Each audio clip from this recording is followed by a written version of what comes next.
shaking the table. Wow, love it.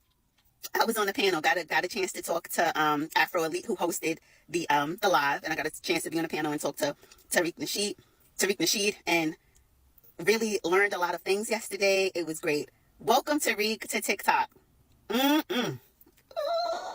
Where do Caribbean Americans fit into that? Because there was slavery all throughout the islands, and they have become, obviously, a huge part of the Black American diaspora. I'm wondering, I mean, they had slavery there. Where do they fit into this, what you guys are talking about? Well, they have something called CARICOM, where all the Caribbean nations got together, and they are fighting the British colonialism and the French. So they have a reparations movement going on over there. We're not included in that, and that's fine. So we have our own reparations movement for Foundation of Black Americans, and we can't include other people because, again, that muddies the waters. But again, I'm all for them getting reparations from the islands that were colonized by the British and the French. Define the term foundational Black American for people who might not know what it is. Okay, foundational Black American, that is a Black American, or what we are known to be called as African American, a person who's Black, who's not an immigrant. You don't come from an immigrant background. Foundational Black Americans are the only group who are non-immigrants. You're the people who built the country from scratch. You didn't immigrate from anywhere. You were descendants of slaves who built the country. That's what all the Foundational Black American is. It's not an organization. It's not a group. It is a lineage specific to this land. Submit to white people, unlike most white. It seems like most African Americans love white people. Oh, They adore white people so much. oh, that's a major projection. Y'all were the ones wallowing on the ground when the Queen of England died. That was you guys running around crying, getting grass all in your peppercorn hair and getting the goosey soup all on the ground, crying because the Queen died. That was you guys. That was you. Well, I'm not familiar with what's going on in Nigeria. All I know is that, I read. The fact that you have to erase your homeland from your memory further shows what your culture is about. You see, every time you bring up your homeland, where your family is from, your mama, grandparents, you have to erase it from your damn memory. It's so bad. I don't. I embrace my beautiful ancestry. They are survivors. They stood on business and built the greatest country and built a place that I could be comfortable where I don't have to flee. So I love, honor, praise, and respect my beautiful foundational Black American ancestors. I'm not ashamed of them like you are. You don't even like talking about your homeland or your lineage. That shows how janky you think your lineage is, sir. So you can never point the finger at us, sir. You're too ashamed of your own lineage to even talk about it. So damn if we get any kind of criticism or advice from somebody who's ashamed of how janky and failed his homeland and lineage is, sir. You understand that? I understand your perspective. I do agree with you. I definitely respect the ancestors from the past, Black people from the past. But today, I'm not sure what happened. I heard numerous, various different theories. We got a bunch of you guys, people like you, not some of the good immigrants, because there's some good folks, but the tether class like you, that failed, shamed, projecting class, coming among us, undermining our progress, doing little janky shit, sabotaging. You is what happened, sir. Tethers like you. That's been the problem. You pointed back in the 1960s when Foundational Black Americans had things popping. Yes, we did. What happened after the 1960s? Immigration. We fought thinking that we're going to have people like us coming over riding. We got self-hating Heathers like yourself who hated themselves, hated their homelands, and were jealous of us. And you wanted to come over and bring that jealous hatred and vitriol over here. And that's been a cancer to us. And that's why we've been delineating. And since we've been delineating, there's been a healing spirit on Foundational Black Americans.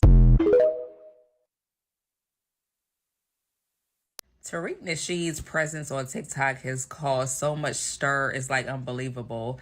Like, he is really on like just cooking folks. But what's funny is that people really think that Tariq Nasheed is like some type of leader of like Black America or foundational Black Americans. And they're like, if we take down Tariq Nasheed, we can take down the FBAs. Like as if FBA is some type of religious cult or some type of political ideology. Like, FBA is literally like a lineage. All it means is just another word for Black American. All we did was add foundational to Black American. Foundational Black American. That's literally all it is.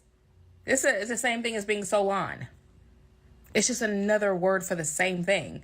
But it's like people have gotten he has people in so much of a stir because he be online cooking folks, right? You not gonna log on to Tariq Nasheed's live and think that you about to cook. You gonna be cooked. If you log on to, like, people be in the comment section like, let me up. Every time he let them up, they ass get cooked like some fucking soup or some shit. But anyways, it's like FBA does not have a leader. There is no leader because it's not a group. It's not a cult. It's not a religion. It's not a political stance. It's just a lineage. It's a ethnicity. That's all it is. It's not hard, folks. Culture, sir. You got colonized and had to abandon your homeland, sir. What you gonna tell us? There are millions of Nigerians in You Nigeria. got colonized and had to abandon your failed homeland. So what you gonna tell us? Huh? Okay, let's have this conversation. Let's go one after the other, right? There are millions of Nigerians in Okay, Nigeria. thank you, sir. Yeah, because all you do, I don't want to hear goosey babble. Yeah, there you go. I don't want to hear goosey babble. Yeah, you don't get to, if you come from a colonized, failed homeland, you don't get to tell us what the hell our culture is and what we are not because we were enslaved. We survived slavery, and during slavery, we still created the greatest culture over here, not only in America, but globally. We still created the greatest culture, and we've become the most influential ethnic group in the world, even though we came out of slavery. You're not going to tell us what the hell we are. And y'all were colonized by white people, and your country was named by white people. You were given last names by white people. Y'all Google what I'm saying. I'm not making that up. They didn't have last names over there like that. They didn't have last names like that. They like to come over here and start lying about history like we don't know. No, we're thorough and well-read over here. We know the game. We know the game, ladies and gentlemen. FBA talk. Yes, FBA talk now. Shout out to the diaspora, but 100% shout out to FBAs, the real ones. You know what I realized? A lot of our people are colonized mentally, and I say people on a human level. And I realized the lack of accountability, the sensitivity, wanting to take credit for other people's works, all of that stuff is a reflection of colonialism or white supremacy. All of that stuff is direct reflections of white supremacy, okay? So when you dealing with people like that who can't take accountability for nothing, you know, you try to claim your own thing, they want to come over and remix it and attach and leech on and parasite off of it and profit from it and, you know, parasite to it, but don't want to get no benefits. But they want to gatekeep their benefits. They want to gatekeep what they got. You could spend decades supporting and loving these type of people. This is where narcissism comes from. It comes from white supremacy. This is where tethering comes from. You know what I'm saying? It comes from white supremacy, you know? So that's why we dealing with tethers. That's why we dealing with hate. You know, and just because you're an immigrant, you're not a tether. You know that already. If you don't know that, that's what it is. What makes you a tether is tethering on. And we as FBAs are currently in pursuit of reparations. Now, look, if they don't give us reparations, that's goodbye to this country on a universal, karmic, divine level. That's the only thing that's going to save this country. White supremacy is literally bankrupting this country and all Western powers and all people who are mentally colonized to replicate white supremacy. There is no justice. There is no success for them. You got all of this bad weather. You got Alaska typhoon. You got Arizona floods. You feel me? Like, you got all of this crazy weather, you know, and they want to say global warming. No, it's global warning. And guess where this warning came to? It came to the Black Americans through Elijah Muhammad, through Master Fard Muhammad, you know.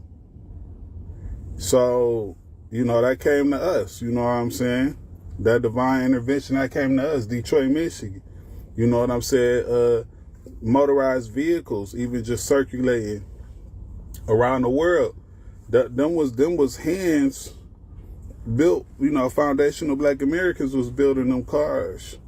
You know what I'm saying? In them factories. Foundational Black American culture circulated around the world. You know what I'm saying? And we don't think that we better. And y'all know we don't think that we better.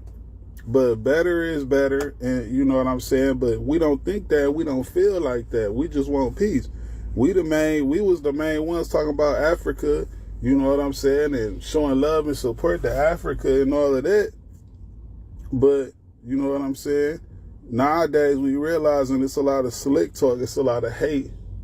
It's a lot of fork-tongue movements. You feel me? It's a lot of cosplaying. You got reparation panels that occur